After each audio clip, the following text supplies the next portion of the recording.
இது அவர் துப்பாக்கி சூடு வாங்கினதுக்கு அப்புறம் துப்பாக்கியால சுடுறதுக்கு முன்னாடி ஒரு அவருடைய வாய்ஸ் இருக்கு தெரியுமா?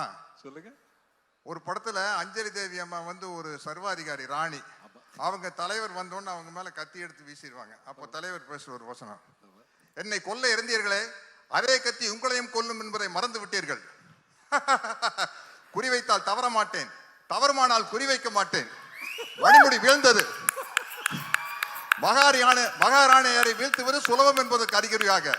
ஆனால் ஆத்திரக்காரன் அல்ல கரிகாலன், அவன் கேட்கும் நீதியை நின்று நிதானமாகத்தான் கேட்பான். இது மகாதேவி மர்மயோகி. வாய்க்கு வந்ததெல்லாம் அடிக்கூடாது.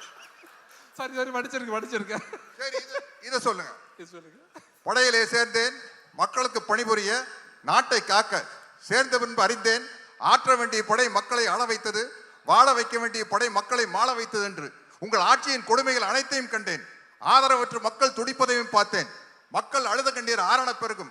சண்டை வேண்டாம், உணவு வேண்டும், வாழ்வு வேண்டும் என்று அலறுவார்கள். அவர்களை அடிக்க சொல்லுவார் தளபதி. அணைக்கத்தாவும் மனசாட்சி. உள்ளம் துடித்தது, உதிரம் கொதித்தது.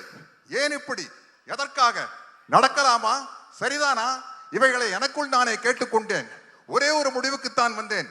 மக்களிலே ஒருவன் தலைவனாகும் வரையில் மன்னராட்சியின் அக்கிரமங்களுக்கு முடிவே இருக்காது என்பதை அறிந்தேன். படையிலிருந்து விலகினேன். புரட்சி கூட்டத்திலே புகுந்தேன். புரட்சி என்றதும் பயந்து விடாதீர்கள். இது ஆலயத்திற்கும் ஆயுத புரட்சி அல்ல. அதில் எங்களுக்கு நம்பிக்கையும் இல்லை. ஆனால் நாங்கள் தீயிடுவோம், தீமைக்கு கொள்ளையடிப்போம், மக்கள் உள்ளங்களை குவித்து வைத்து அனுபவிப்போம். அறிவு பொருட்களை கத்தி இல்லாத ரத்தம் சிந்தாத அறிவு புரட்சி எது? என்ன நாடோடி மன்னன்.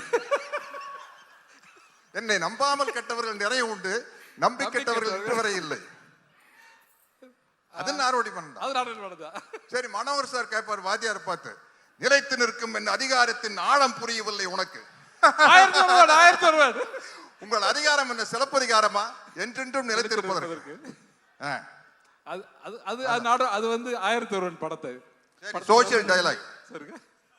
வீட்டுக்குறையில ஒட்டடை படிக்கணும்னு யாருமே ஆசைப்படுறதில்ல, அது தானா படியுது.